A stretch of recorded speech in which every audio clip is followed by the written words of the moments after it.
கிறிஸ்துவுக்குள் மிகவும் பிரியமான தெய்வ பிள்ளைகளே, ஆசீர்வாதமான குடும்பம். இந்த நிகழ்ச்சியின் மூலம் உங்களை சந்திப்பதில் என் இருதயம் கர்த்தருக்குள் மிகுந்த மகிழ்ச்சி அடைகிறது. உங்கள் எல்லாரையும் இயேசு கிறிஸ்துவின் இன்பின் நாமத்தினாலும் கிராஸ் டிவி ஊழியங்கள் சார்பாக என் அன்பின் வாழ்த்துக்கள். இன்றைக்கும் சுகிர்தம் என்கிற அன்பு சகோதரிக்காக, அவங்க குடும்பத்திற்காக ஜெபிக்க போகிறோம். சென்னையில் இருக்கிற இவங்க கேட்டுக்கொண்ட ஜெப விண்ணப்பம், என் குடும்பத்துக்குள்ள சமாதானம் வேணும், குடும்பத்தில் சமாதானம் வேண்டும். வேதம் சொல்லுகிறது, சங்கீதம் 122:7, உன் அலங்கத்துக்குள் சமாதானம் உண்டாவதாக. இந்த சுகிர்தம் என்கிற அன்பு சகோதரிக்கு குடும்பத்தில் சமாதானத்தை கற்றுக் கொடுப்பா. என்னோடு கூட இணைந்து ஜெபிப்பீர்களா?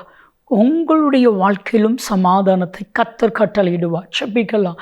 அன்பின் பரலோக பிதாவே, யார் யாரெல்லாம் சமாதானத்திற்காக ஜெபிக்கிறார்களோ அத்தனை பேருடைய வாழ்க்கையிலும் தெய்வீக சமாதானத்தை கர்த்தர் கொடுப்பீராக. வேதம் சொல்லுகிறது, ரோமர் 16:20, சமாதானத்தின் தேவன் சாத்தானை சீக்கிரமாய் உங்கள் காலின் கீழ் நசுக்கிப்படுவார். இந்த வார்த்தைகளின்படி நீர் சீக்கிரமாய் சாத்தானை காலின் கீழ் நசுக்கி போடுவீராக. அப்படி செய்கிறதற்காய் நன்றி நன்றி நன்றி. நீங்கள் பேசுங்க, நாங்கள் கேட்கிறோம். இயேசு கிறிஸ்துவின் நாமத்தில் ஜெபிக்கிறோம் ஜீவனுள்ள பிதாவே, ஆமென் ஆமென். கிறிஸ்துவுக்குள் என் அன்பு தெய்வ பிள்ளைகளே, ஆசீர்வாதமான குடும்பம். இந்த நிகழ்ச்சிக்காக ஆண்டவருடைய பாதத்தில் காத்திருந்த பொழுது கர்த்தர் சொன்ன கர்த்தருடைய வார்த்தை, கூப்பிடு நீ பதில் வரும். உண்மையாக ஆண்டவரை நோக்கி நீங்கள் கூப்பிட்டீங்கன்னா பதில் வரும். வேதம் சொல்லுது, சங்கீதம் 145:18, தம்மை நோக்கி கூப்பிடுகிற யாவருக்கும், உண்மையாய் தம்மை நோக்கி கூப்பிடுகிற யாவருக்கும் கர்த்தர் சமீபமாக இருக்கிறார். மனுஷனை கூப்பிட்டு பாருங்க, எல்லா பிரச்சனையும் முடிஞ்சதுக்கு அப்புறவு வருவாங்க, கேட்பாங்க, என்ன கூப்பிட்டியா, நான் ஏதாவது ஹெல்ப் பண்ணணுமா? எல்லாம் முடிஞ்சிருக்கும், பிரச்சனை எல்லாம் முடிஞ்சிருக்கும், அதுக்கப்புறம் வருவாங்க. ஆனால் தேவன் அப்படி அல்ல. நீங்கள் எந்த நேரத்தில் கூப்பிட்டாலும், உண்மையாகவே சொல்ல போனோன்னா 24/7 பரலோகத்தை நோக்கி கூப்பிடலாம், கர்த்தரை நோக்கி கூப்பிடலாம். எரேமியா 33:3, இதுதான் வேதாகமத்தினுடைய ஃபோன் நம்பர், பரலோகத்தினுடைய ஃபோன் நம்பர். என்னை நோக்கி கூப்பிடு, அப்பொழுது நீ அறியாததும் உன் புத்தி கெட்டாததுமான பெரிய காரியங்களை நான் உனக்கு செய்வேன், அறிவிப்பேன், நீ என்னை மகிமைப்படுத்துவாய். இன்னைக்கு ஆண்டவரை நோக்கி நம்ம கூப்பிடணும். எப்பெல்லாம் நம்ம வாழ்க்கையில் பிரச்சனை வருமோ அப்போதெல்லாம் வேதம் சொல்லுகிறது, சங்கீதம் 55:22, ஆபத்து காலத்தில் என்னை நோக்கி கூப்பிடு, நீ அறியாததும் உன் புத்தி கெட்டாததுமான பெரிய காரியங்களை செய்வேன். நமக்கு சில காரியம் தெரியாது பாருங்க, சில காரியம் நமக்கு புரியவும் செய்யாது.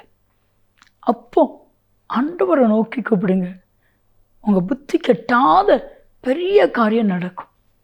ஒரு முறை ஒரு சகோதரி என்று சொல்லும் பொழுது அவருடைய அனுபவம் ஒன்று சொன்னாங்க. பிரதர், ஒரு பொல்லாத பிசாசு கனவுல, அது நான் நேரில் வந்தது போல் இருக்குது, கழுத்தை நெரிக்குது. நான் என் கையை அசைச்சு என் கணவனை எழுப்பணும் அப்படின்னு முயற்சி பண்ணுறேன், என் கையை என்னால் அசைக்க முடியலை.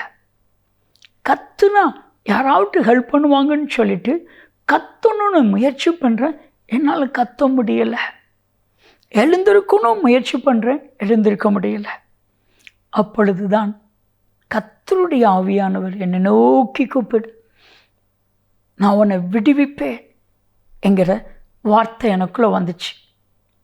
அடுத்த நிமிஷம் இருதயத்தின் ஆழத்திலிருந்து ஏசுவேன்னு கூப்பிட்டோம் பாருங்க. அந்த பொல்லாத பிசாசு என் தொண்டையை, என் சரத்தை விட்டு விட்டு ஓடிட்டேன். நான் எழும்பினேன், என் கணவரை தட்டி எழுப்புனேன். சொன்னால் எதுக்கு தூக்கத்தில் மிட் நைட்டில் எழுப்புற? இல்லை, இப்படி ஒரு சம்பவம். ஆண்டவரை நோக்கி கூப்பிட்டேன். நானும் என் கணவருக்கு கை கொடுத்து ஆண்டவரை நோக்கி ஜெபம்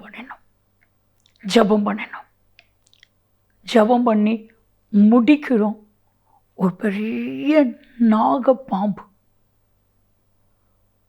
நாகப்பாம்பு வீட்டுக்குள்ளே நிற்கிறத எங்களால் பார்க்க முடிஞ்சிச்சு. மிட் நைட், விடியற் காலம் 3 மணிக்கு. உடனே அந்த நாகப்பாம்பை அடித்து தூக்கி போட்டோம்.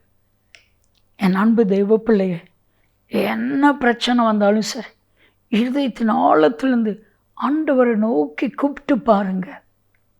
நீங்கள் அறியாததும் உங்கள் புத்திக்கு எட்டாததுமான பெரிய காரியத்தை கர்த்தர் செய்வார். ஆண்டவரை நோக்கி கூப்பிடுங்க. எனக்கு முடியல ஆண்டவரே, என்னால் செய்ய தெரியல ஆண்டவரே. யார் யாரெல்லாம் ஆண்டவரை நோக்கி கூப்பிடுறீங்களோ அத்தனை பேருக்கும் கர்த்தர் பதிலை கொடுப்பார். பைபிளில் ஒரு சம்பவம். இயேசு கிறிஸ்து சீரு சீதோன் பகுதி வழியாய் கடந்து வருகிறார் என்று கேள்விப்பட்ட அங்கே பகுதியில் இருக்கிற ஒரு கானானிய தாயார் இயேசுவை கூப்பிட்டு கொண்டே போகிறார்கள். சீசர்கள் இயேசுவிடத்தில் சொல்கிறாங்க, நீங்கள் மத்தேயு 15வது அதிகாரம் 23 வசனத்திலேருந்து 28 வரைக்கும் நீங்கள் வாசித்து பாருங்கள். சீசர்கிட்ட சொல்கிறாங்க, ஆண்டவரே, அப்பொழுதிலிருந்து இப்பொழுது வரை கூப்பிட்டு கொண்டே வருகிறார், இவளை அனுப்பிவிடும். சீசர்களுடைய எண்ணம், இவங்க டிஸ்டர்ப் பண்ணிகிட்டே இருக்கிறாங்க, இவங்களை துரத்திடுங்க. கூப்பிட்டு அந்த ஸ்திரீக்கு கர்த்தர் பதில் கொடுத்தாரா, கொடுக்கலையா? கொடுத்தா. மத்தேயு 15:28, நீ விரும்புகிறபடி உனக்கு ஆகும். என் அன்பு தெய்வ பிள்ளைகளே, இப்பொழுதும் கர்த்தருடைய வார்த்தை அதுதான். கூப்பிடுங்க, ஆண்டவரை கூப்பிடுங்க. உதவிக்கு மனுஷனை கூப்பிடாதீங்க, உறவுகளை கூப்பிடாதீங்க, நண்பர்களை கூப்பிடாதீங்க, ஆண்டவரை கூப்பிடுங்க. ஒரு திருமணமாகுது. திருமணமான முடிச்சு அந்த பெண் கணவர் வீட்டுக்கு புறப்பட்டு போகணும். தாயார் பார்த்து சொல்கிறாங்க, ஏதாட்டும் பிரச்சனை வந்துச்சுன்னா என்னை கூப்பிட்டு, உடனே கூப்பிட்டு. அப்பா சொல்கிற, அம்மா அங்கே ஏதாட்டும் பிரச்சனை வந்துச்சுன்னா என்னை உடனே கூப்பிட்டு. அண்ணன் தங்கச்சி ஏதாட்டும் பிரச்சனை வந்துச்சுன்னா என்னை உடனே கூப்பிட்டு. அக்கா ஏதாவது ஒரு பிரச்சனை உனக்கு வந்துச்சுன்னா என்னை உடனே கூப்பிட்டு. உண்மையாகவே நான் சொல்கிறேன், அப்பாவும் அம்மாவும் அந்த பிள்ளையை நாசமாக்கிடுவாங்க, அண்ணனும் அக்காவும் அந்த பிள்ளையை வாழ விடாமாக்கிடுவாங்க. சொல்லி கொடுங்க, என்னைய கூப்பிடாத, ஆண்டவரை கூப்பிடு, ஆண்டவரை விடுவிப்பா. ஜெபிக்கலாமா? அன்பின் தகப்பனே, என்றைக்கும் நீர் உடைய அன்பு பிள்ளைகள் ஒவ்வொருவரோடு கூட பேசினேன். கூப்பிடு, பதில் வரும். கூப்பிடு, நீ பதில் வரும். யார் யாரெல்லாம் உண்மை நோக்கி கூப்பிடுகிறார்களோ அத்தனை பேருக்கும் அற்புதத்தையும் அதிசயத்தையும் நீர் பதிலையும் கொடுத்தரலும். இயேசு கிறிஸ்துவின் நாமத்தில் ஜெபிக்கிறோம், ஜீவனுள்ள பிதாவே, ஆமென், ஆமென். ஆண்டவராகிய இயேசு கிறிஸ்துவை கூப்பிடுங்க, நிச்சயமா பதில் வரும். நன்மையும் கிருபையும் ஆசீர்வாதங்களும் நிச்சயமா உங்களை தொடரும்.